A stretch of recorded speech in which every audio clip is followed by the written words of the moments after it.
Leslie going first, or am I going first? Should I, let me tell my point. You are. Brandon, maybe you have Oh, a, no, actually on the agenda it says. it's Leslie, maybe you have the wrong slide set. Okay. Are we ready? We can take things out of order if you prefer, if it's easier for you, Melanie. No. Okay. No, we're good. Okay, so we're gonna go ahead and call the Monday, October 16, 10 a.m. Meeting of the Peninsula Clean Energy Executive Committee to order. And Nellie, can we do a vote? I don't think we have anyone participating remotely in this meeting. So we can just do our regular votes, but I'll go ahead and have you take it audited. Okay. We'll call it. San Mateo County, Atherton, Belmont, here, Brisbane, here, Burlingame, Yes, here. East Palo Alto, Here. Millbrae, Here. San Bruno, Here. Portola Valley. We have a quorum, thank you. Okay, fantastic. So the first thing we're gonna have on the item is public comment. So this is a point in time at which any members of the public who would like to speak about something that is not on the agenda may do so. We're gonna go ahead and limit public comment to 2 minutes for now. Nellie, do we have anyone participating that, and we have a new format. Nellie, do you wanna explain that? Yes, so our meeting format has changed. We're in a webinar format now. So if you would like to make public comment currently for any item not on the agenda or later for items on the agenda, please raise your hand and then we will call on you one at a time to do your. Fantastic. Thank you, Nellie. Do we have any members on remote that would like to make a comment? Anyone?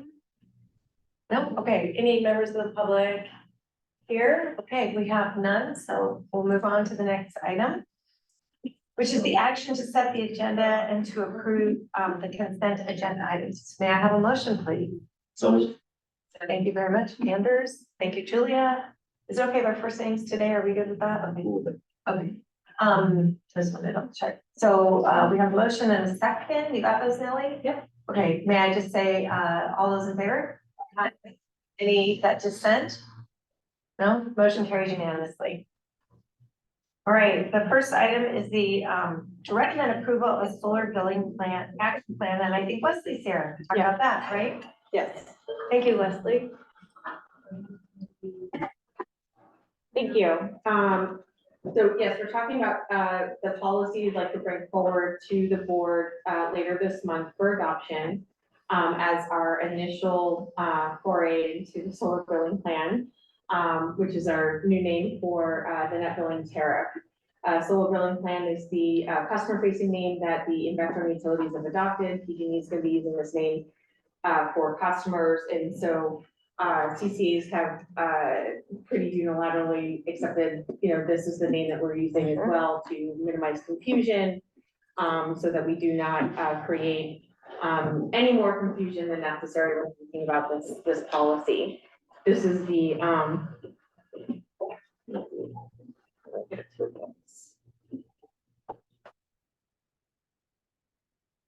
so this is the policy, we've talked about it a couple of times. The new format or the new policy for rooftop solar behind the meter interconnected to the grid for applications that have been received after April 15th of this year. So we were in a NEM 2.0 phase prior to this that ended on April 14th of this year, starting April 15th. If you submitted a new application to your utility to interconnect a solar system in the future, this is the policy that applies to you from the utility.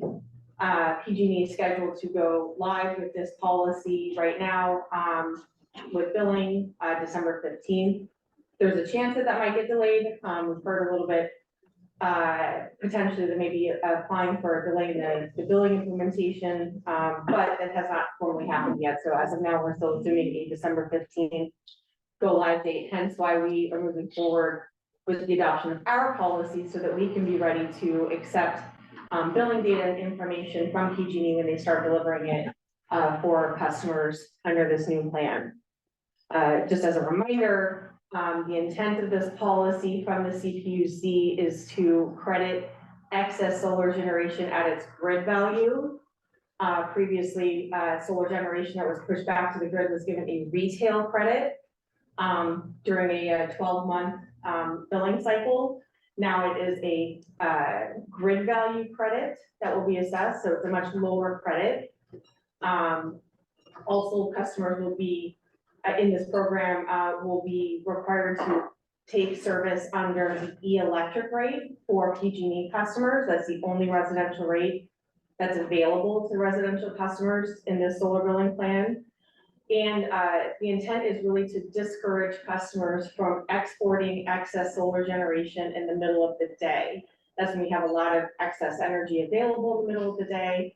They want to send a price signal and a policy signal to customers to size systems and implement things like battery backup to encourage customers to use the electricity on site at home, potentially shift any exports to later in the day via batteries during peak hours, but to not export energy in the middle of the day when the grid has plenty of excess energy available in the middle of the day. That's the policy provisions established by the CPUC. And so that is what the program is intended to encourage or send price signals to customers about.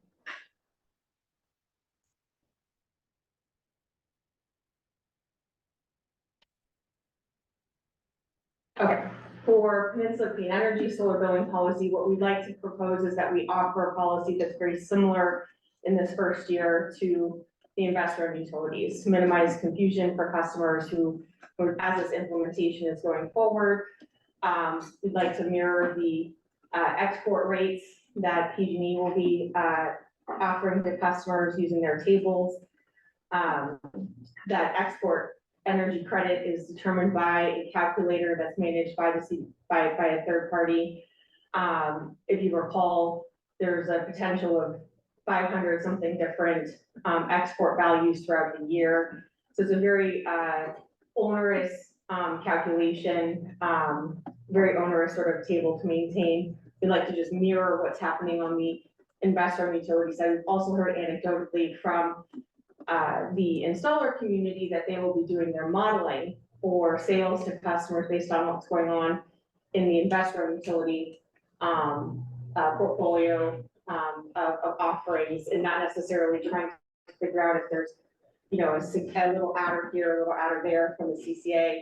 And so at least in this very first year, we'd like to just mirror what's going on with the investment utility with PG&E customers to get started, learn from the program a little bit, and we can come back later and potentially add some changes if we feel that's necessary.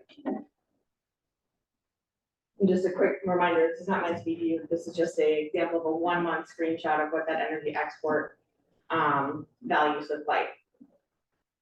Yeah. Changing in this program is the annual cash out, and be changing a little bit. We still plan to mirror the April cash out timeline for customers for now. At some point, we get the billing data that we need from PG&E. We'd like to potentially transfer or transition into a mirror cash out with PG&E on the same month that PG&E is doing their true up for those customers. That's not an option for us at this point. We don't get enough of the right data from PG&E right now for our billing agent to do that. So we'll be sticking with the April cash out cycle for customers. One of the things that will be a little bit different though for the solar billing plan customers, because they are not currently earning a retail credit for any excess generation, if we get to the end of the billing year, end of the cash out year into April, and in the previous 12 months, they've pushed out excess kilowatt hours, so they generated more energy than they've consumed over that 12-month period. We do want to implement what's called the net surplus compensation calculation, where we take those excess kilowatt hours, we multiply that by a different sort of wholesale value that exists in the marketplace. It's a holdover from them too. The reason we want to do this is because PG&E will also be doing this for customers. And so if we did not do this, it would be a potential loss for our customers to not have this excess credit established or calculated by NSC. So we do the NSC calculation. But with a couple differentials, this is where we think we can stand out a little bit, or we can offer a little bit extra to folks who are generating extra energy over the whole year. We'd like to add a 1 cent bonus to the published NSC rate that PG&E has on their table for the year for April. We would also like to keep that credit whole. There's a calculation that PG&E and the other investment utilities will be doing if they get to the end of the year and they're doing a true up and they're calculating an NSC value. Well, they will actually go back and do what's called a clawback and do an average analysis of how much they paid those customers in EEC credits. Subtract that from the NSC calculation and give them a lower value at the end of the year for the NSC calculation. I know this is very complicated, which is why I don't want to do it. It's confusing to customers. The energy export credits are already going to be very low. The NSC bonus on top of it is not much higher. Both of those things combined is still going to be less than the retail rate. And so, but I think we can do that. We can have the full NSC value, add a penny to it, still credit people at the EEC rate that the investor-owned utilities are doing, and still keep within the spirit of what the CPUC is trying to do by give price signals and policy signals to folks who not design solar systems to export a lot of energy in the middle of the day. So I know that I threw a lot of complicated, overlapping ideas at you right now. I want to just pause for a second and see if there's any questions. Okay, does anyone have any questions? Yes, Marty. Yes, thank you. I recall, is this around 300 customers? Is this the same 300 customers that we heard about in the past? And how much will this bonus add or cost PG&E? Yeah, so it's a fair question. So right now, what we project is in this first year that we're gonna have potentially about 300 customers. Yes. Those are actually mostly going to be legacy NEM customers, so folks that have transitioned or that they installed their solar systems over 20 years ago. Their initial interconnection agreement has expired, and they will, be moving into the solar billing plan because their first interconnection agreement's expired. We did get an update from our PG&E rep this last week. She said that we've had in our entire service territory new applications under the new program, so under the new NSC program, of about 115 total. Those aren't necessarily installed systems yet. Those are new applications that they have on deck. So some of those may also get added into that first year of customers as well, but we still think it's gonna be around 300 or so for that first year. The NSC calculation is going to be, it's going to be significantly less than what we're already paying these customers at a retail rate. So our retail compensation right now, based on the, most of these folks that are, in the earlier years are actually not even on time of use rates. They're on like an E1, NEM E1 rate. Some of them may have been pushed over into time of use because E6 expires. But that retail rate is around 12 cents-ish a kilowatt hour. An NSC compensation rate in April this last year, I believe, was about 7 cents. It's usually around 4 cents. So it's gonna be about half the compensation is what they've already been giving the customer. So it's gonna be less than what they were earning before, but a little bit extra if we add a penny onto it than what they would have earned otherwise. Thank you. Yeah. Okay, any other questions on this? One other policy change that we're looking to make with the implementation of the solar billing plan is how we issue the cash outs to customers. And we want to move to issuing on-bill credits for cash outs of $300 or less on the annual billing cycle. And then for anyone who has a cash out that's over 300, we'll still send them a check. But this will make our processing for the cash outs much more efficient. Also, ensures that people actually get the credit. Sometimes with the smaller checks that we send out, even though we've been keeping them to, at least $100, we'll often get requests from folks to reissue the check, they let it go stale, they forgot about it. They threw it out, they didn't know what it was, and so we're issuing, I don't know, maybe what, 100 or 200 checks a year reissuing? Way more than that. More than Probably that, about- okay. Really? Okay. It's a lot, it's a lot. It's a lot. And so every time we do that, it costs money and it's not great. So that's another thing we like to move forward with the solar billing plan.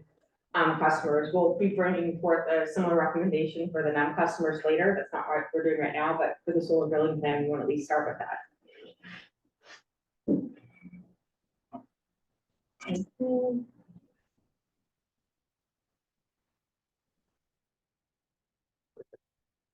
This one? And this one. Okay, thank you. Okay. Okay, so I talked about this a little bit. I think the biggest departure that we're doing, that I want to highlight from what PG&E is going to be offering their bundled customers is, not doing this, reversal clawback calculation, at the end of the true-up year, so at the cash out timeframe. So if somebody happens to generate excess kilowatt hours throughout the 12 months, if you're a PG&E bundled customer, PG&E will do that NSC calculation, but then they're gonna subtract some dollar amount, that's an average amount of the credits they issued you over the previous 12 months in the energy export credits, so that they're not double compensating the customers for excess generation. It's a, it's not a lot of money. It's a complicated issue, and I think it's gonna create a lot more customer service problems in trying to explain how the calculation is done, because it's not very transparent. I think that's a place where we have the option to diversify, and I think we just sort of eliminate that and move forward and give folks just a little bit extra credit. It's still less than what we would have given them on the retail, so it's not adversely impacting us financially, in my opinion, to do that. So that's the biggest sort of differentiator. And like I said, like we said to start with, this particular rollout year, we expect is only going to impact a small number of customers, about 300 or so. Most of them are gonna be legacy 9.1 customers transitioning over. We really like to take this first year as a learning opportunity. Make sure we can get the billing operations correct, we can understand the impacts of what this is doing, have some more conversations with the solar community, with our customers, and then decide if we would like to make some changes going forward in later years by adding some incentives, either programmatically or other incentives, and export credits going forward. But really be more strategic about how we do that, rather than come out the gate with something that we think might work, but we really don't know, because we don't know what this is gonna do for customers. So again, this is what we're, like before, there was an attachment to the agenda with the draft for. Okay, and policy. you would like us to make a recommendation to Yes. the full board that we adopt this proposed. All right, so what I'm gonna do first of all is just open it up to any questions that the members of our committee have. And then I'll go to the public. And Nellie, I think there was one person, did you forward that email? Yeah. Yeah, I thought you. Emailed me this morning. Yeah. So I'll talk a little bit about that in a minute. I can kind of, he didn't want to speak, so I. So does anyone have any thoughts or comments on this? Thank you very much for the presentation. I think your plan first year is good. As far as the clawback, I think that technicality for 1 year, I agree completely, let's just monitor things.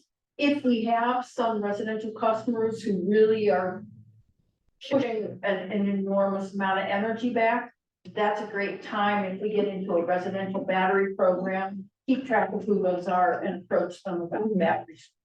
Yeah. So I think what you've done is great. Thank you. All right, anyone else? Okay, then at that, I'll go ahead and open it up to members of the public that have a question or comment, or concern. Nellie, did anybody send, I think we had one email sent in. But did anyone else, I don't see any hands raised, you guys are good? Okay. So basically, the gentleman who sent in is one of our, citizens, environmental activist type people.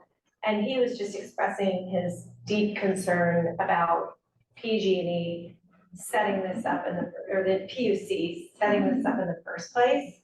And how that is going to impact, new solar users. It's, something we've reviewed and discussed and been over, many times.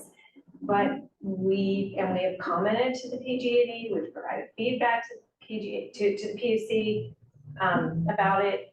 But, this really isn't part of the discussion. We cannot change. The train has left the station. Yeah. So I just want to address it and acknowledge that we agree with him, but we can't, there's, not much I shouldn't speak for you. Yeah, no, so I mean, there's the changes, the bulk of the compensation on this is really on the T&D side of the bill. And, so the changes on the T&D side of the bill are happening regardless. Yeah. And, what we do on our side of the bill is going to, it would be nominal, overall. But, if let's say we just kept it as is, right? Let's say we just pretended like, solar billing plan doesn't exist and we just, compensate, just like we did, previously. We could figure out how to do that. It would be a bit of a stretch for our billing provider to do that, but they could figure it out. But it would be us pushing a lot of extra money out on our side without probably doing anything to affect change overall. Because it's only going to, impact the total compensation by maybe 10%,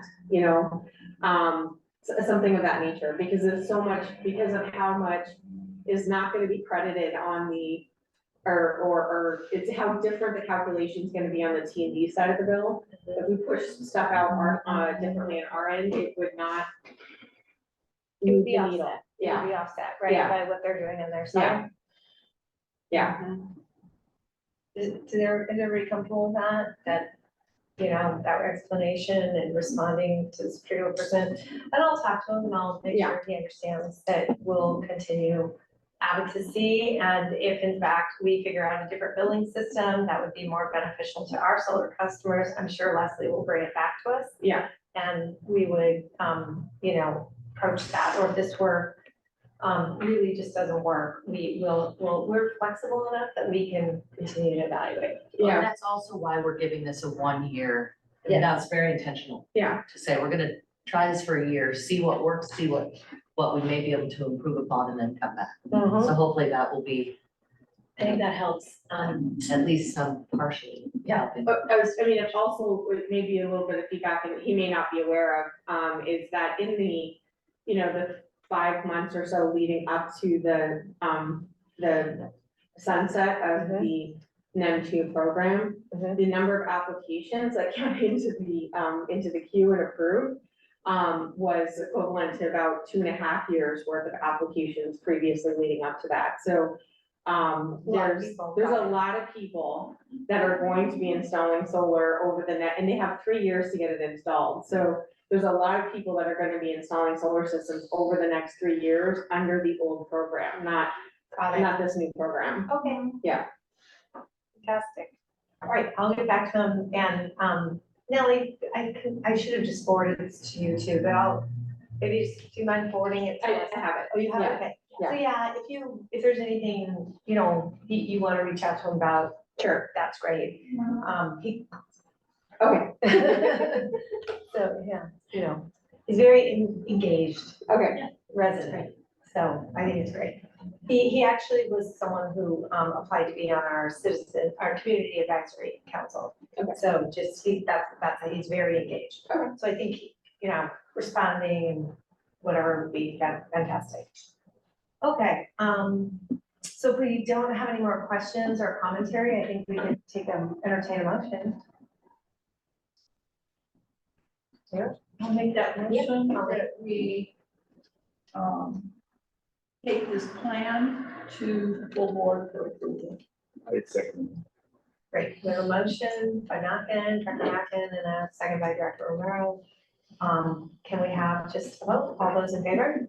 Do we have any abstain or dissent? Okay, motion carries unanimously. See, we're gonna get fired, because I'm running so much faster than he does. Oh, yeah. Okay. Okay, distributed energy resources, we have Raphael here. Raphael, if you mess up the meeting schedule, your priority future purpose.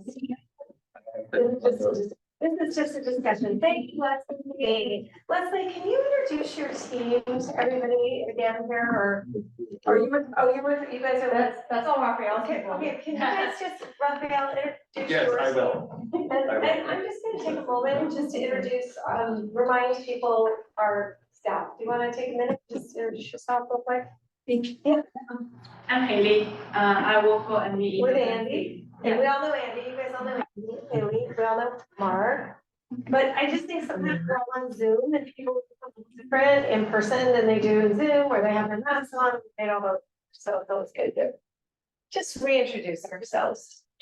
So, Raphael, I'll leave it to you. Yeah, so directors, Rafael Reyes, Director of Energy Programs, and I've got with me Cedar Levitt, a Program Manager for Distributed Energy Resources, and our newest team member, Cassandra Tang. We're so excited to have Cassandra now on the team, our Programs Data Analyst. And maybe Cassandra, you can just take a moment and introduce yourself. Good morning. As you know, my name is Cassandra Tang. I started recently as the Energy Programs Data Analyst. A little bit about my background. I have my bachelor's degree in astrophysics from UC Berkeley. My most recent position, I spent a little over a couple of years as an energy analyst for a private energy firm, conducting both routine and specialized analyses on energy spend for customers all up and down California. So I've done, I'm familiar with rate tariffs all across the major IOUs. So that's PG&E, SDG&E, SCE, SCG. And besides that, I also did a lot of work building, designing, and improving internal models and tools for them. And I'm very, very lucky to be here. No, we're so excited to have you. Welcome. It's wonderful. Raphael, you've done a wonderful job of hiring wonderful people. Well, we've been really fortunate to have wonderful people come forward to join the organization. Okay, I'll turn over to you then. So what we have for you today is a topic that we haven't actually discussed much. We spent most of our time in conversation with directors around our decarbonization program, and from time to time we come forward and talk about details associated with our distributed energy resources, like the government solar program and so forth. But we have not had much opportunity to talk about a little bit what's the bigger picture around distributed energy resources. So this presentation and the discussion that we want to foster is intended to lay a little bit of that groundwork and start a little bit of the conversation, in part because it's our understanding that the retreat may have this as a focal point. And so we wanted to start the conversation. It is not a comprehensive discussion of all the issues. There are many issues. In fact, I was commenting to Peter that in some ways distributed energy resources are actually more complicated than the decarbonization efforts. But we're trying to hit some of the key points here in this conversation. So I'm going to go ahead and jump in. Try that again. There we go. Oops, did I go backwards? There we go. So quickly, we'll talk about DVRs and the PCE programs, do some definitional background, talk a little bit about scale, Virtual power plants is kind of a wonky term, but it relates to how we use distributed resources to serve the grid. And of course, we know that outages are a major concern, and so we want to spend some time on that. Cassandra has done some phenomenal analytics in this area we'll talk about, and then talk about next steps in the program as we're seeing it today. And of course, we're looking for feedback that directors may have. So a little bit of context first. There are 3 legs to the stool: buildings, transportation, and distributed resources. As I mentioned, we spend most of our time talking about buildings and transportation, but we're going to talk about the 3rd leg of the stool here. We have 4 programs in the field, one that's new at the bottom, and that's our EV managed charging program. We know that there's going to be a lot of load coming with electric vehicles. We want to make sure that it's timed in a way that both serves the drivers and also doesn't adversely impact grid.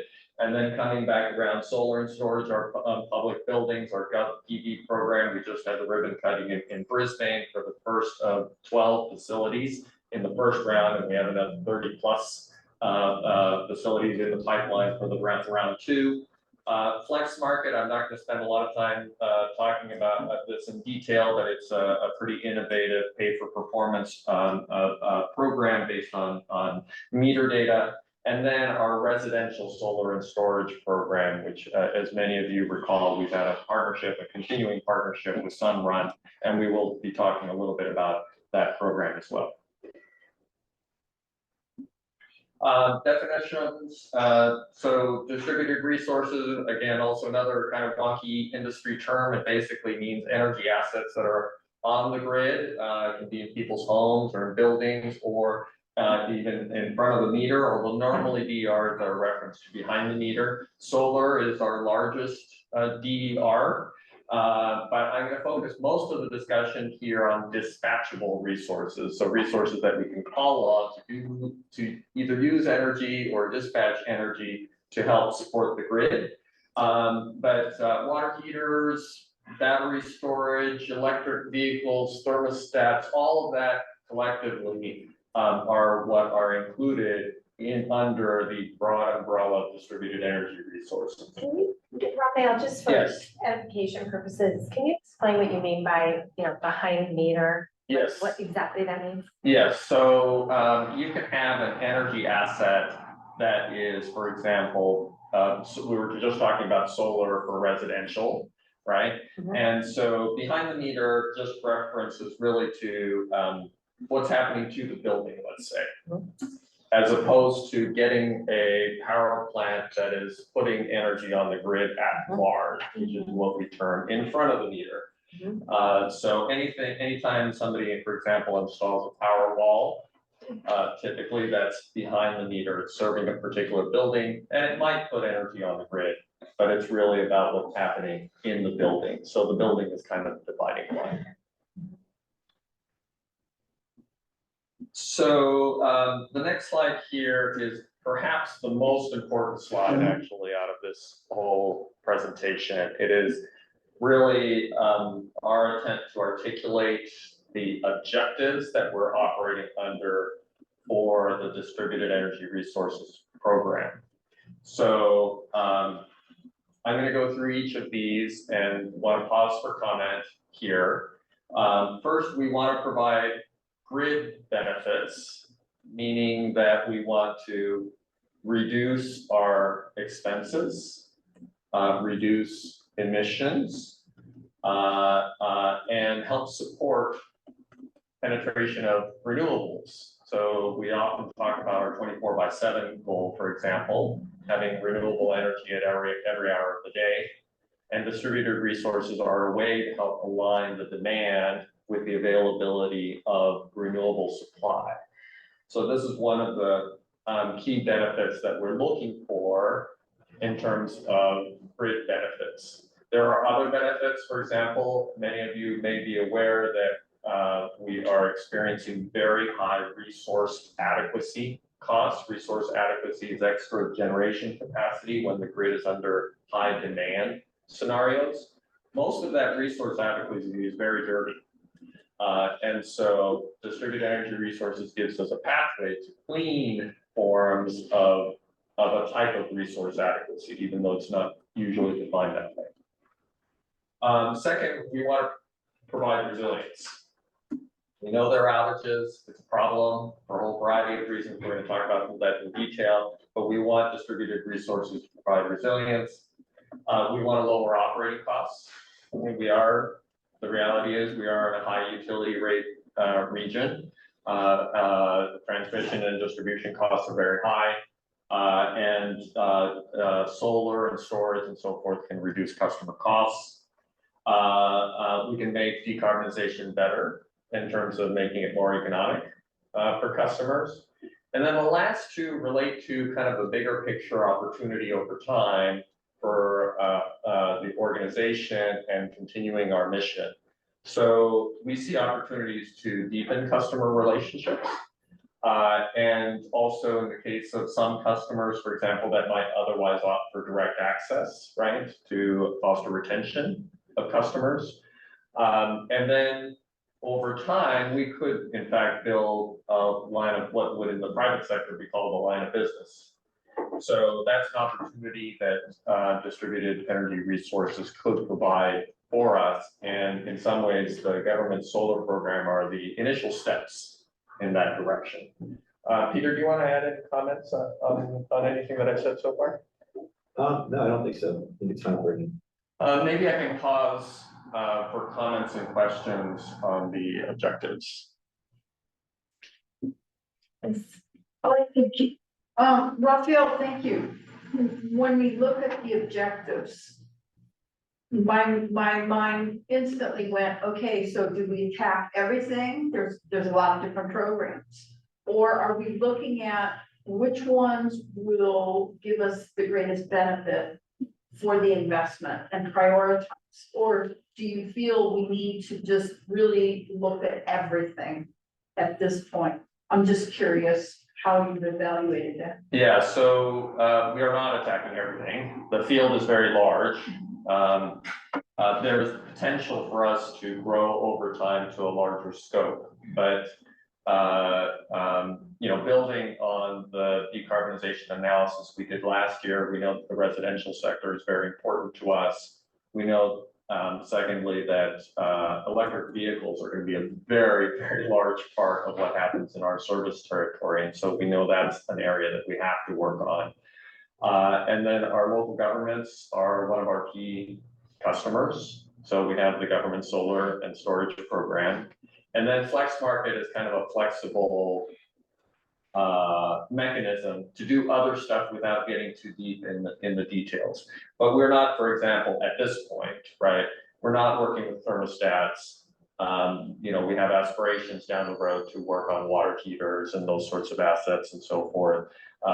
We have not yet engaged on front of the meter projects that are kind of more utility scale that could be within the service territory. And there are different reasons why we've chosen the particular targets that we have today. And I'll touch on some of that in the course of the conversation. So if I could ask one more question. So with regard to the RA. Yeah.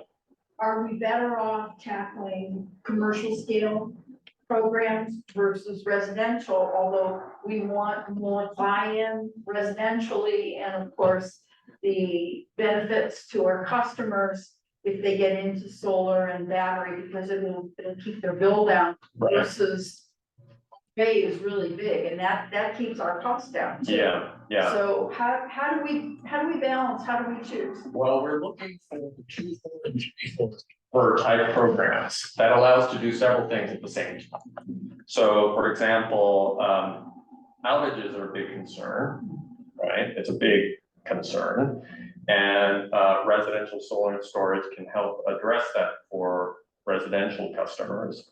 And Peter's done some phenomenal work, you know, working with Sunrun to make sure that the dispatch of those batteries are also helping us reduce our RA obligations. So that's an example where it actually serves at least three of our objectives because it's grid serving and the customers get resilience and the customers can lower their costs, making electrification more beneficial. So we're looking for those sorts of opportunities that help us hit as many of these targets at the same time as possible. Thank you. Other comments or questions? Okay, I'm gonna get in a little more into the weeds here. The first thing is there is an ideal and there's a vision, let's call it a vision, that ultimately all DERs will play happily together in unison and support the grid. But today, it's a little bit like the really early days of computer networking. So my previous career was in the computer space. I remember having to install particular drivers on computers to make them talk on the network, and certain computers couldn't talk to other computers. And eventually the internet came along and you had different competing protocols and this and that and the other. And so you could do some things, but there were a lot of things you couldn't do. And now on the internet, we're kind of past most of that, right? We have standards and people can just, pop up a browser and you can go anywhere. That's not the world we're in yet for distributed resources. That's the vision and that's where we want to go. But today, more or less every technology is in its own silos. So electric vehicle related DERs only do electric vehicles. Battery storage DERs only do battery storage. You've got thermostats, related programs, and even within different vendors, there are problems. So, which is a long way of saying that we're still in a very complicated moment in the development of this, but there is the grander vision that we're working towards, which is why you're seeing siloed programs from us right now. I'm not going to spend a lot of time on this, but I did want to give a little flavor of scale when we talk about different kinds of resources. And again, I put solar aside for the moment because it's not normally dispatchable. Could I preface this a Yeah, little please. bit? And just kind of dovetailing off of this idea of eventually we will be working towards a grid of the future where all DERs can talk in harmony. We're in very early days towards that effort. It's important to know that the more electrification efforts we have in our service territory of vehicles and buildings, the more batteries that go out there, the more smart thermostats that go out there, the more flexible customer load becomes. And that's really important because historically, customer load has not been flexible, except for like an industrial facility and you call them up and you ask them to turn off their, one of their manufacturing lines for a few hours. That's like your grandfather's demand response. And what we're moving towards is a way more flexible environment where we can actually automate the change in customer load from hour to hour. And that's what we wanted to present here is where are we in our service territory today? It's a very important context. Thank you, Peter. Absolutely. So there are different types of assets that are starting to be in the field, so to speak. And these are just residential assets. So typical battery installation, again, power walls and LGs, and there are many vendors here. Typical capacity, 13 kilowatt hours. You might be able to ship 9 of that in sort of typical usage. We have about 3,600 of these residential installations. Electric vehicles, about the same size in terms of dispatch capability, and this is putting aside bidirectionality, which is also coming down the pike, but that's a whole other thing. There are a lot of electric vehicles, so we already have around 45,000 total number of vehicles. About 600,000. That's where we're headed. So huge number ultimately on the road. Water heaters, there's been a lot of discussion around water heaters. In the long run, a lot of potential. In the short run, really, really, really small. And so it's not our focal point right now because we're trying to get these larger assets to work as quickly as possible. But over time, the water heaters and other elements are also quite important. There are providers like OhmConnect. I didn't list it here. I mentioned thermostats are a very important asset already on the grid, but you need to aggregate a lot of these water heaters and thermostats to have a significant impact. Just a question, so the last two examples, so the electric cars and the water heaters, those are really on the demand side, so it's moderating when they are going into the grid, is that correct? But That's when they're drawing from the grid, that's correct. Yes, that's true. And now a battery in effect is also the same thing, right? Because it doesn't generate. Yeah, if you have solar with it, right, then you do have that type of control.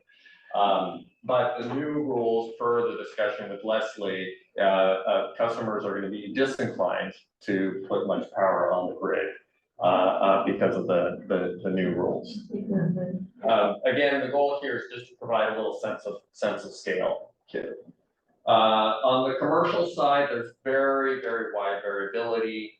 You know, we have batteries that we're scoping under the government solar program, GovPV for short. The first round, 200 to 400 kilowatt hour systems. In the second round, we do have some potentially large battery systems that we're exploring.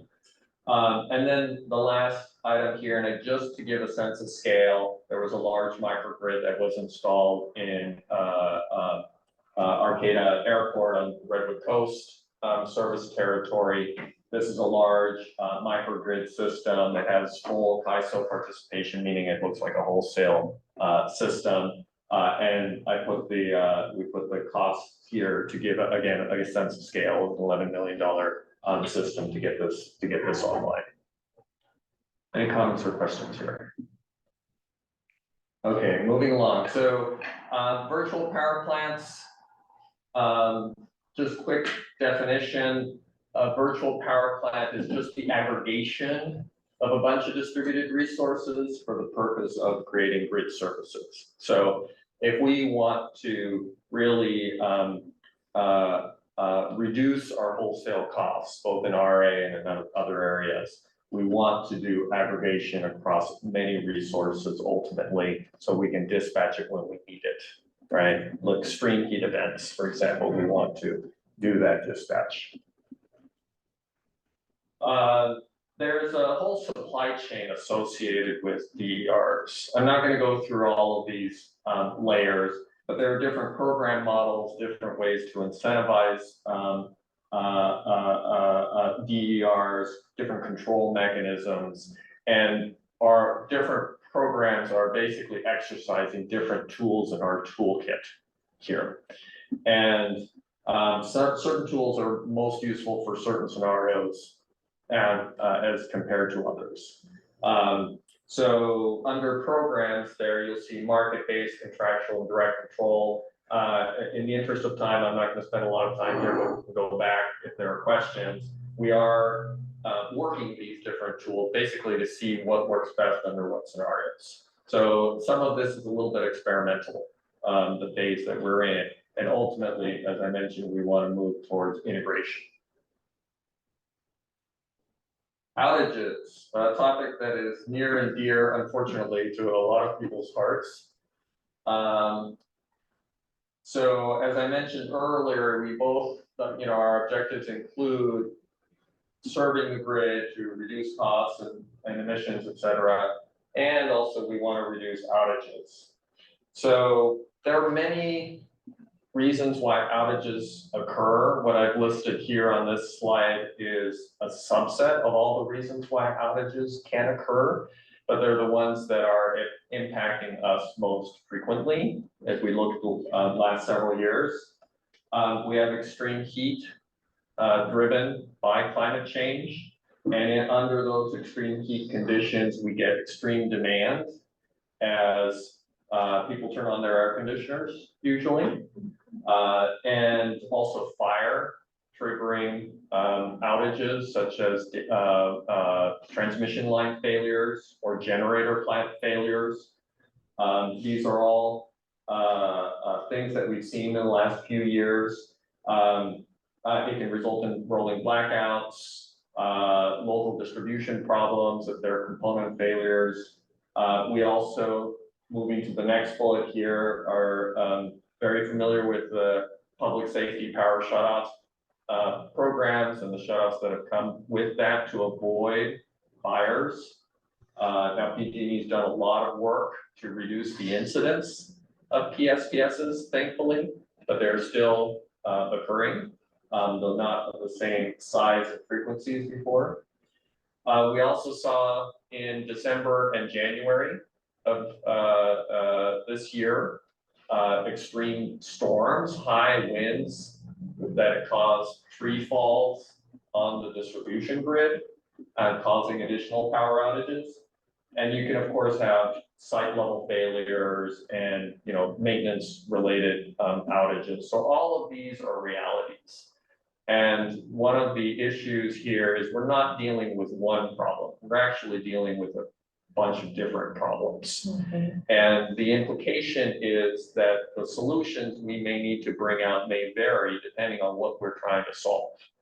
So Cassandra has done some phenomenal work with some PG&E data to try to start to tease out what exactly is going on. So we got 3 years of data. One of the years was kind of strange. We still have some questions about it. We did not include it in the analysis. But looking at 2 years of data, we looked at outages in the service territory. 6,200 outages over 2 years. That's a lot. 76% of the outages affected under 100 accounts. Okay, so relatively small number of customers for the affected for any given outage. But we did have 10% that were 900 or more. So a small number of large outages. And in fact, on that particular note, I happened to glance at some national statistic, and we're unfortunately in the top tier for outages in the country, with Texas also being right up there with us. Sorry, the county or the state? The state, so that was a statewide view. Duration varies dramatically. So 22% are under an hour. Many of them are in fact in minutes or even sub-minute outages where the customer might not even know that there was an outage, except they notice, oh, my clock is no longer right. Yeah. And then we have, you know, pretty good number that are in the under 5 hour block. This is what I would call, okay, this is a problem, right? You're out for 3-4 hours, okay, that's a good block of time, right? And then we had the really bad ones, 4% that were a day or more. So When you say 4%, are these like numbers? In other words, like you took 62, 1 of 10, didn't matter how long it was, and it equals the same value as, they're not weighted, they're not time weighted. yeah, the 6,200 is not weighted at all, Not it's time just weighted, total, right, total outage. So even though we only have 4% greater than a day, it could be hours more cumulatively than 22% at less than an hour. Absolutely. Got it. So I just want to point that out because when you look at these numbers, you go, oh, wow, like everything's just, but if the 4% is for a month or 3 weeks or 2 days, the accumulation is. It can also be the other way around. Those 4% could be all in Portola Valley and, you know, just like Got 5 customers or Got 10 customers. That would be the interesting thing, to know if that was geographically centered. Yes, and Yeah, that's and what then- we're and then we can trying to target. get at. So, This comes up in sort There's of a hot spot circuit. yeah, so that's where we're going after. And in fact, when we got the data, you know, at first I thought, oh, this can't be too hard. And Cassandra's laughing for a reason, because we spent hours trying to figure out how to organize this data in a way that made sense. So I'll let Cassandra comment here in a moment. But going to the table, what we're trying to do is characterize this by geography and get at the notion of, well, okay, there's got to be different tiers of what's going on. And so we do have a large percentage of our territory where outages are very rare, or if they happen, they're very short. Then I'm going to go to the bottom. This high are what we call hotspots, where they have been very frequent, or they have been very long.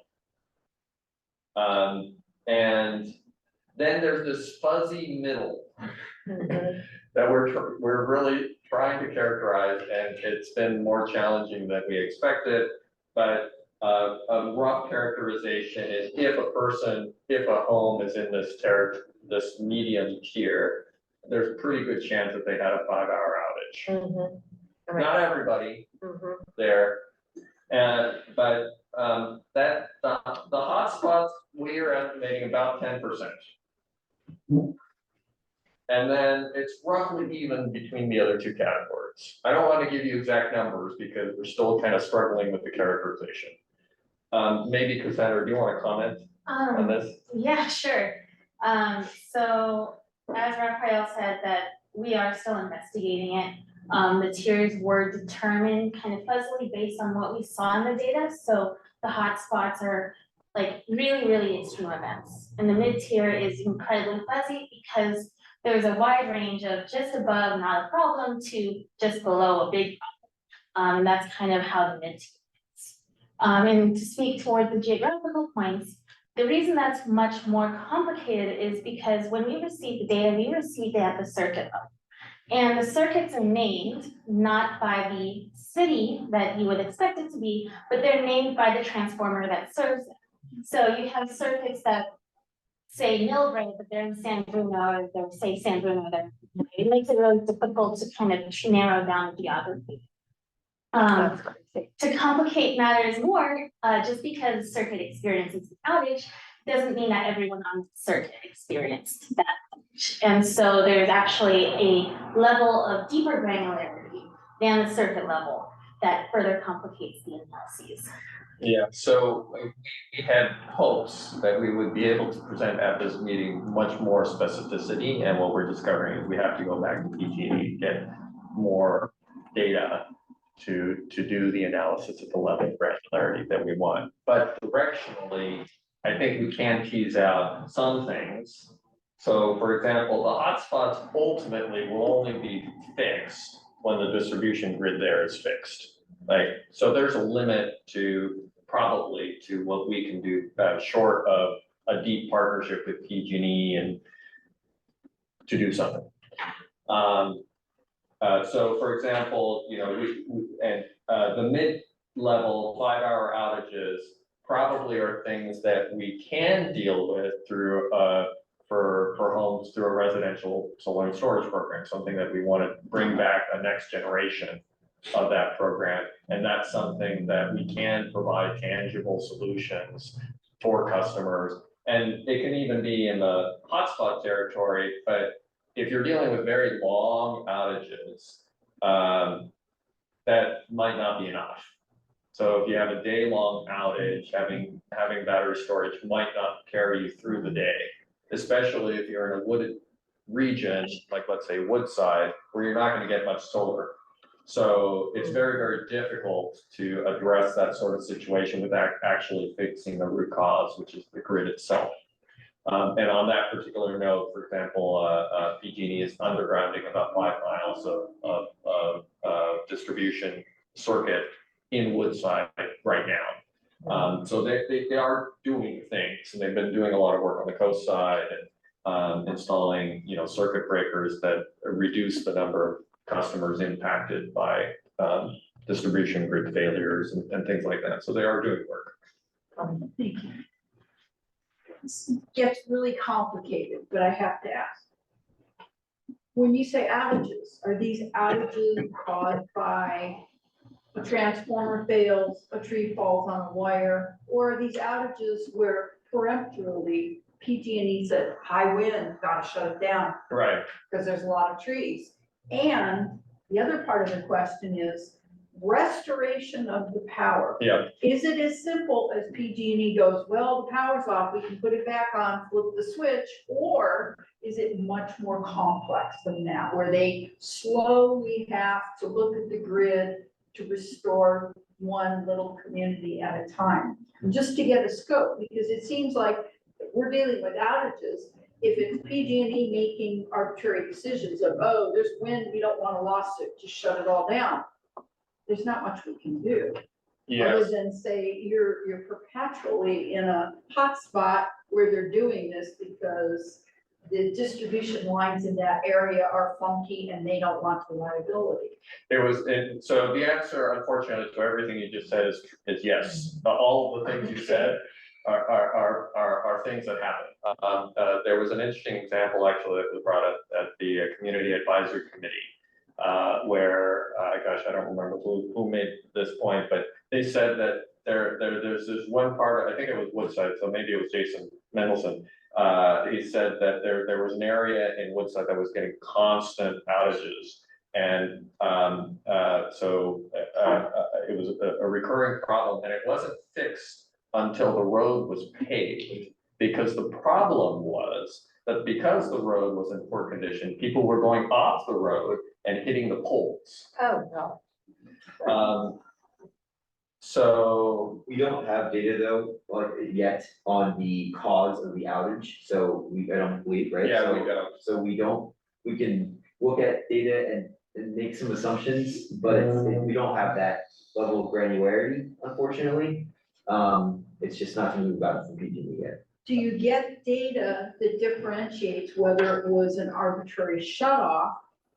We do have whether versus it's planned a or reason unplanned. why? Yeah, we do have planned or unplanned. Okay, and when you look at the hotspots, Belmont, Half Moon Bay, Menlo, Woodside, I can understand, I don't understand Daly City. Yeah, that was a surprise to us too. It's very interesting here because when we have like the low circuits and the high circuits, just because a circuit falls in the low class doesn't mean that there's not another circuit in the same general region that falls in a hotspot. And so the reason why Daly City was interesting was because there were a couple events that were extremely long. And because it was on such a densely populated circuit, we thought it warranted interest. As someone who gets a lot of these calls when the electricity's out, and people immediately just call the city with, get the mayor on this, what's going on type of thing. It's interesting, the areas in Belmont where we have long periods of, and frequent outages are the areas where everything's undergrounded already. It's a development that happened in the 70s. So people think of all kinds of explanations, like maybe the other side of Belmont is tied into Choke or something like that, or, then they call the county hospital, or whatever. Yeah. It's called down, so I don't know, but that's a frustrating situation too. So it sounds like it's something you're all gonna kind of delve into a little more. We're gonna to kind dig of tease this deeper, out. yes. And it sounds like you're not reinventing the wheel. I mean, this is not, we have to go to PG&E for the raw data, but they don't have any of the answers to this either. We're not trying to figure out something they already know. Well, they certainly have a lot of detail. They know down to the customer level, who's had outages. They should be able to figure that out, put it that way. It's not in any of their public reports, so we asked for a special set of reports to do this analysis. And we're gonna go back with questions to try to get more specificity. Part of what we're trying to figure out is when we think about resilience as an objective, what does that actually mean in practice? Like, what do we actually do? And so, this table that you see is a very crude first pass saying, well, not every customer is experiencing a problem. Okay, maybe we might need to focus geographically, A, and then B, site level support is really important, right? So, and that has a couple different manifestations, and we'll talk about that. But we're probably never going to be able to really fix the hotspots. We, PCE, are probably never alone going to be able to fix the hotspots. That's the initial takeaway. But we're doing this really for program design, right? Exactly. When we start thinking about, application of battery storage at the residential level, we're not gonna have a budget to just sort of have a broad brush across the whole service territory. So this is the beginning of the effort to be pretty surgical about it Exactly. and smart with our money and our scaling. Exactly. That's right. Yeah, very good. So one could imagine a certain eligibility either by, parts of the territory that have had frequent impacts or something like that. Maybe, also underserved community dimension here. There are a lot of different things that could come out of this.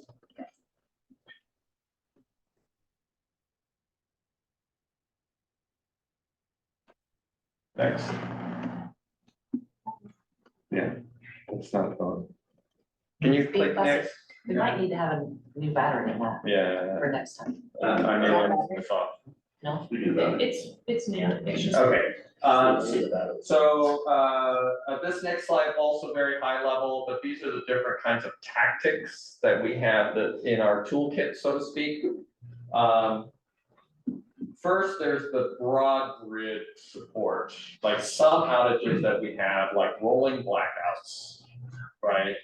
Are actually things that happen outside of our service territory. And so having virtual power plants, our wholesale team, buying resource adequacy or installing storage in our, large PPAs, local generation, all of these things are things that help that sort of broad grid support and reducing those kinds of outages. There's a lot of discussion about microgrids. So I'm going to differentiate here between sort of campus, and sometimes people use microgrids for buildings, but I'm going to not use that term. Campus level, and that would be like, a school or a hospital. Those are relatively accessible, still high dollar projects, but those are things we can do. Sometimes the question will come up, can you do a whole neighborhood or a whole branch of a circuit? And I put a question there because there are regulatory barriers, and these are large, deep projects that PG&E would have to be integrally involved in and partner on, and they're big ticket items. We have site storage, so that's pretty straightforward. I do want to flag here that many facilities do use generators. They are very inexpensive, relatively speaking. We don't support them. But they're not large greenhouse gas sources. So on an economics basis, site batteries generally don't compete that well with generators, but there are other things that we can get from the battery storage, like broader grid support. Residential site batteries we mentioned, and then there's kind of end use portable storage. So water heaters with tanks are a form of storage. Portable batteries, we had a whole program around portable batteries. Part of what we're doing now is really taking a look at how we deliver resilience, and are there ways that we can do it that are very low cost that will help us with scalability. And that includes potentially this sort of portable end use storage. So turning to next steps, again, we've got these 4 programs, and now what we're looking at is kind of the what next within each of these areas. So a major step for the government solar program is incorporating battery storage into the program. There are many details to sort out there around the business model and the contracting, operations, and maintenance. So we're working on that now. We do see a real need to develop a new residential solar and storage program. Basically, the Sunrun partnership is now more or less closed to new customers, not entirely, but effectively. They're still going to be dispatching for another 9 or 10 years, so that's good. But we need to have something that we can offer customers. And we're exploring models from other providers. Like we had a great conversation with Holy Cross Energy, which is in Colorado. We're looking at Green Mountain Power in Vermont. A lot of these programs rely on financing mechanisms as opposed to straight up incentives. And we see a lot of opportunity there. We want to, of course, scale up the managed charging and the flex market programs. And then, as I mentioned, we want to develop this sort of end-use storage approach, which may be particularly important in our home upgrade program. So I apologize, that was long. No. But happy to take comments and questions. Yeah, questions, conversation, comment. So Green Mountain, I read, has a new program, very, very new, that they just rolled out. They're going to provide battery storage for every resident, every customer. How are they doing that? So they have, the short story is they're financing that, in terms of the dollars, right? Which is something we can do, but they do have an advantage over us in that they are a full utility. So they have investment plans for their distribution grid, and they can offset those costs by doing storage. So we don't have That's access. actually not the use case for Green Mountain Power. Okay. Yeah. Oh, okay. But Green Mountain Power has the advantage of being, they're scaling this program now, but it was actually maybe the first battery storage program in the country like theirs. They piloted it about in 2016, I believe. And they've gotten a lot of lessons learned, and they're sitting there saying, we like what we're seeing, we're gonna offer this to everybody in Vermont, regardless of their location. And they finance it, and as part of the finance agreement, you need to give them the rights to dispatch your battery a certain number of times in the summer months. So it's basically just reducing their supply costs, becoming sort of like a resource that they draw on periodically. And the nice part about that is they won't just discharge your battery if they think there's gonna be something like a storm watch event or a de-energization event. So they will prioritize having backup power for customers, but they also use batteries for economic purposes, which is good. Yeah, so we're closely studying that. Isn't the former CEO of Green Mountain now the head of Sunrun? Yes, Mary Powell, yeah. Very interesting. Anyone else? I'll just say, so I've been searching for a battery backup to my solar for the last 6 months. I finally found someone who's doing it, and with rebates and all of that, it's really just for me for load shifting and a little resiliency to help, just manage all my kids are gone, so I don't have a lot of electricity use anymore, but I just wanted to sort of experiment, see what we're gonna do.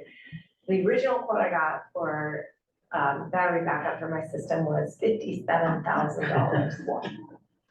So I finally found someone who will put a Tesla Powerwall in for me.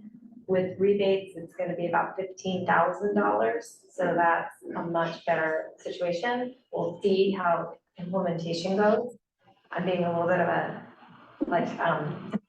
guinea pig here, but I will let you know how it goes. They're retrofitting it, so you have an existing solar, and they're adding that. I would like to hear, Tesla, if you documented that yeah, process, I would I'm be very doing it interested. right now, Yeah, that's so great. I'll send you over my contract that they sent me. Yes. So it's like a $25,000 install, but I'm getting like $8,500 back on a tax rebate. I checked with my tax attorneys to make, for accountants to make sure we get it. And then they gave me another rebate, and then interestingly, because I was an elected official, the veteran-owned company, they consider me as all of us first responders, so they gave another 10%. Yeah, for elected officials. Which I don't know if you took that on your 700 or not, but. And I think if you served as it's like veterans.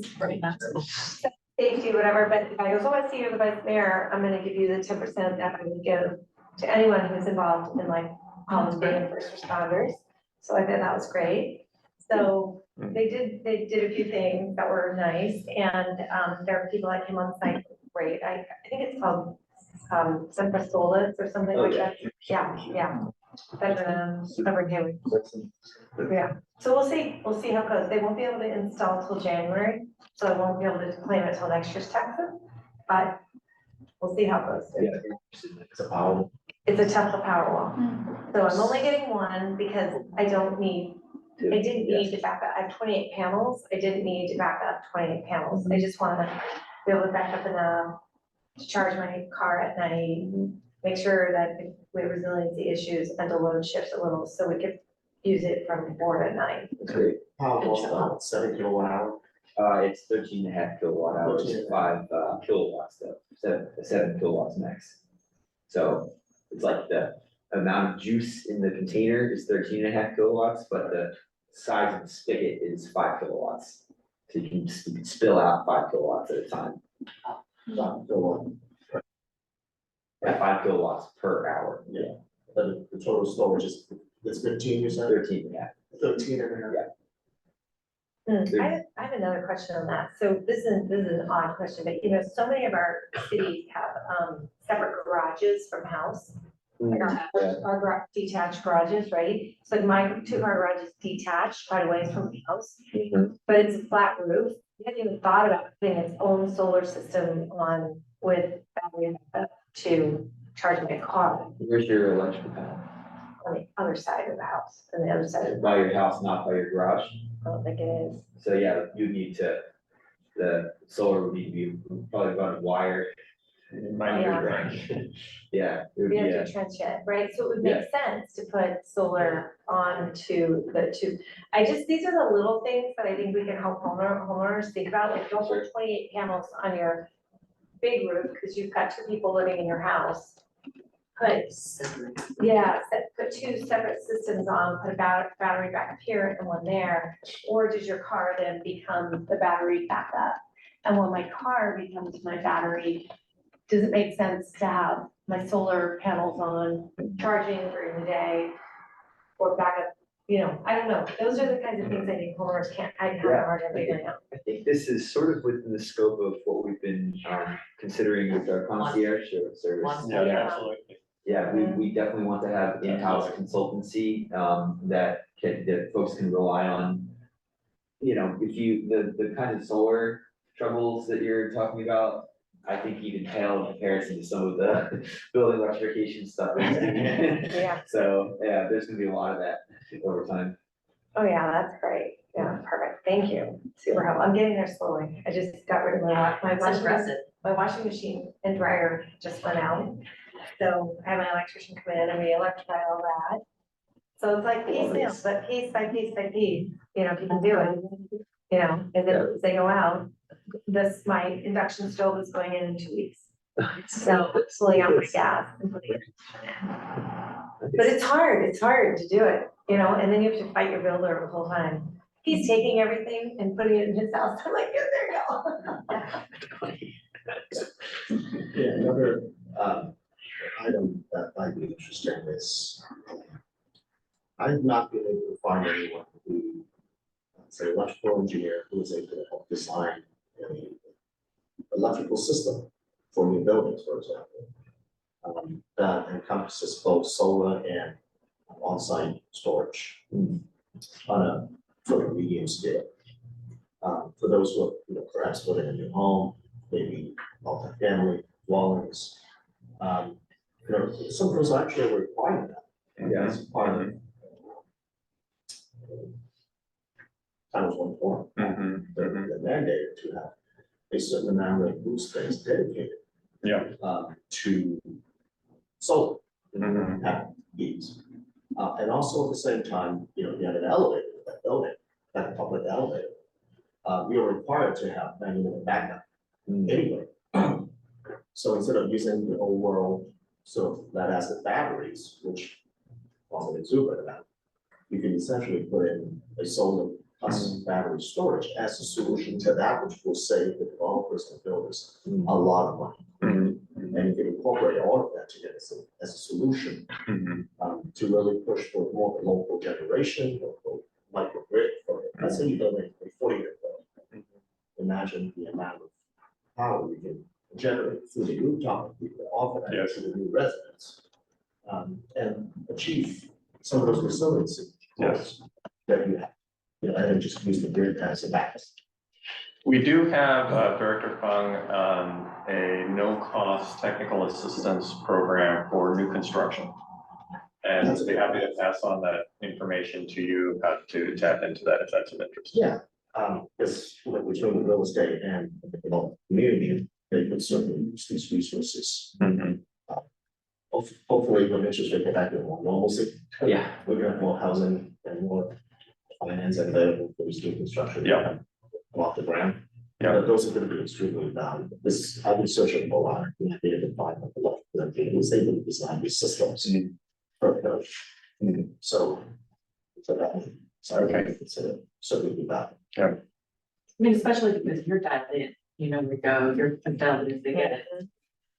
Keyboard, your average consumer is this going to be at seemingly insurmountable. Yeah, and you know, if I couldn't find anybody who is able to do Right. this kind of electrical design, I don't imagine somebody else can. So we would have those resources and I'd be happy to share it with the community Mhm. and have these information available. You know how it is, it's easy what you do. One does it, two does it, and then the, and I know Yes. people want to get it. Yes. And the benefit. Rafael, are these in ordinal ranking? Is a lake bird as one, one, two? They're not, no, we're doing all four of these at the same time. So, number one is in progress. So Peter and Dave are actively working on this now, there's a fair amount of research that's involved here. The second one is not yet in motion, although we're doing background research on it, so talking to your agencies, like I mentioned, other agencies that have similar programs. Talking to vendors, getting a sense of what the options and alternatives are. Our aspiration is to get an RFP out soonish. Number three, these are in progress now, but we need to work on scaling them. Number four is something that we're going to be working on, so there's some initial discussions, but this is primarily happening in the context of the new home upgrade program. That we will be developing for 2020. Yeah, so this is going to be presented to the entire board, is that correct, Donna? Yeah. So do you have a sense of scale and cost on either of these at this point? Yeah. So, we do have potential dollars associated with number one, except that what we would like to do is figure out how to make that economically as dialed in as possible. And that's an open question. It depends on the operating model and other I'm factors. sorry, what do you mean by dialed in? Meaning that we would like to make sure that we're not putting more incentive dollars than we need to. So that the financing actually is structured in a way. The second program also similarly, what we're thinking of is, and it's in fact in front of the surplus funds committee, would be to establish a finance fund for residential solar and storage. Because we think that this program can be economically self-contained. So it's a revolving loan fund or it's a grant revolving? No, just loan, just loan. So number three, which has two different things, Flex Market that's funded from the CPUC. So that's our only CPUC funded program. I'm sorry, thank you, DECUT. Then EV managed charging, we are still in the pilot phase. So we will be coming back with further details to the board probably in 4 months or so. The last one is really a design approach initially, and we're looking to work that into the home upgrade program when we get into the design process. The RFP is in the field when we select a partner, then we will be working that in, and the dollars are already there for that. Sorry, that was a messy answer to your question. But so can I just tag on to your response? Yes. So I think also, in addition to kind of the budget element, Carlos, as I understand it, this is not coming to the board next week. It'll be to the board In November. in November, which in is, some form, and right, yeah. so, and we're gonna have to like figure out the timing, right? Because we've It's got too 7 long. departments. Yeah. So, but what I've asked each director to do is sort of think about the strategic questions associated, for example, we've spent a lot of time with the board around EVs and buildings, and so we do want to focus on DER for the board retreat. and really figuring out what are the key questions that we need to bring back to the board for prioritization and anything else, frankly, that may come up in this discussion. 'Cause I know microgrids are a big deal for Rick and other things, so it won't be this long. Yeah, We're doing a little have a- pre-training here. I have a suggestion on that, maybe. Yes. So a lot of the boards, a couple of boards I sit on, because there's so much data to get through, we meet twice a year, it's so intense. Yeah. They do, a very extensive, the pre-read is pretty extensive, but it also includes like, a lot of the presentations are, people make them, video them, and we insert the links. Oh, that's interesting. So it's a pre-video, so basically what we do is which is so much easier than reading, like when you look at a board packet and it goes 285, you're just like, Jesus. But if you can like put your earpods on and walk and like plug through and just let people talk through it, I think it allows people to really digest a lot of it. And it's in the board packet, Jennifer, I don't know if it should comply with Brown Act and everything.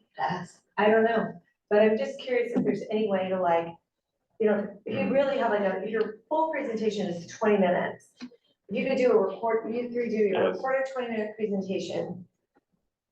It's, you know, on Zoom, you can press the link, watch the video, but it's all in the agenda packet. Yes, And then when you meet, it's just, instead of having piles of materials, yes. it's the slides, the presentation, and then you can do an abbreviated presentation.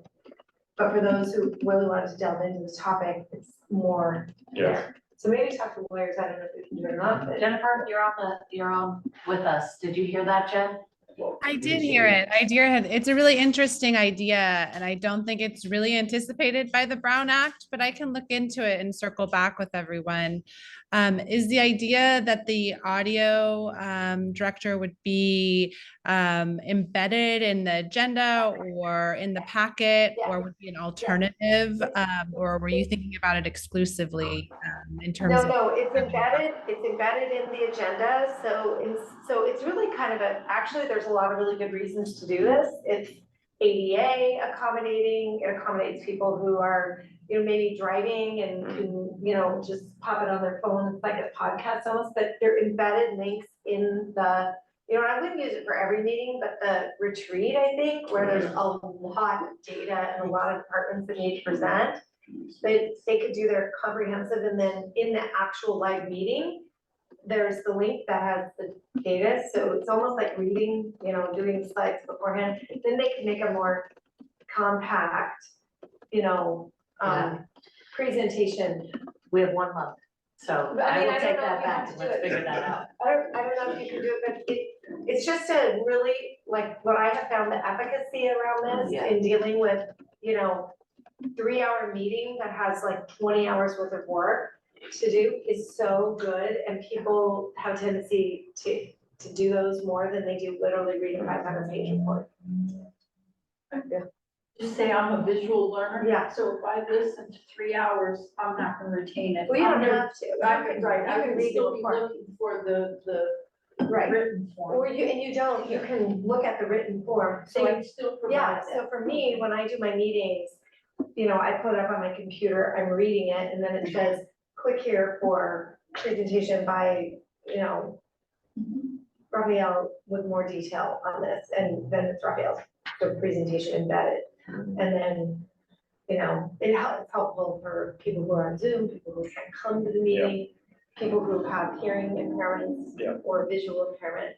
I think it's sort of interesting, but that doesn't mean you can't sit and read. So that brings another question, because I'm not gonna be able to make board retreat. I'm under duress that I absolutely have to be at my council meeting. Yeah. That's my first And I priority. don't think Carlos can make it either. Carlos is the APAC meeting, right? Are we going to record the retreat? So we Yes, can oh, watch yes, it? yes, Of course. yes. And for the public too. And for Yes. public, and for you, it'll be recorded, and Colleen, if you read and have questions or want anyone to represent or engage, and I know you can't send your alternate, but you could send a staff person. If there was a staff, like if you have your sustainability person who wanted to come, they would be able to sit in the audience, listen and participate as a member of the public, right? They wouldn't be sworn in, but they'd certainly be welcome. Thank you. Or you can call any of us, yeah, sorry. No, I was just gonna say, I have the same question, I was under the impression it was coming next week. So I think one of the things that would be important is, and this is what the full board's always going to ask, is cost. So even if you just give us the blurb you did when, remember, Romero asked, I think, sort of, I agree. it's gonna come up, yeah, they're gonna say. Kind of manpower cost, like what, there, at the bottom of all of our staff reports, there's always a little line that says, Yeah. physical impact, so. Yeah. Especially. And whether it's a new charge or within the existing budget. Exactly. Yeah. Capital Yeah, account yeah, versus. yeah.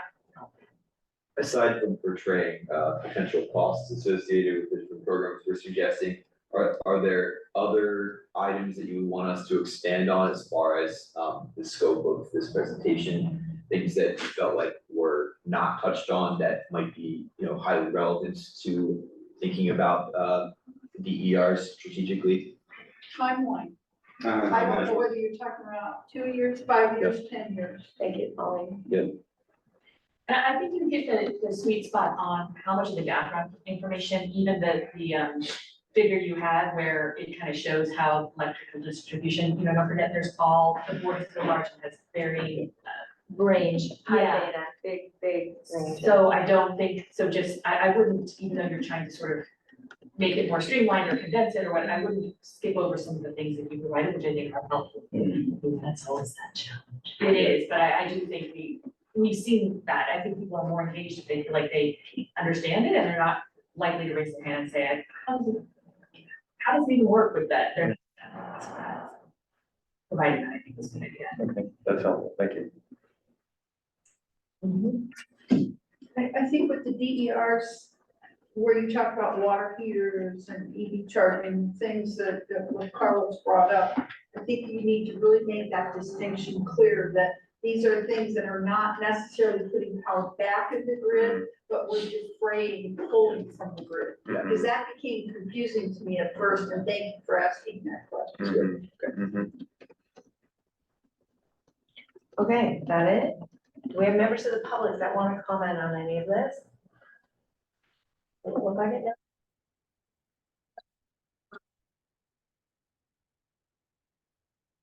Right, so, is this still pretty gutted for you guys? And really appreciate it. Colleen, I think you got here a good presentation today as opposed to what you're gonna miss, so Oh, yeah. you should be in good shape there.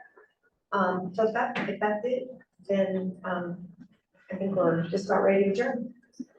Okay? Great, thank you all very Thank you. much. Thank you. Wonderful, well done. And we'll just go to the meeting. Any public comment? Yeah, Rick's done. No, they're not.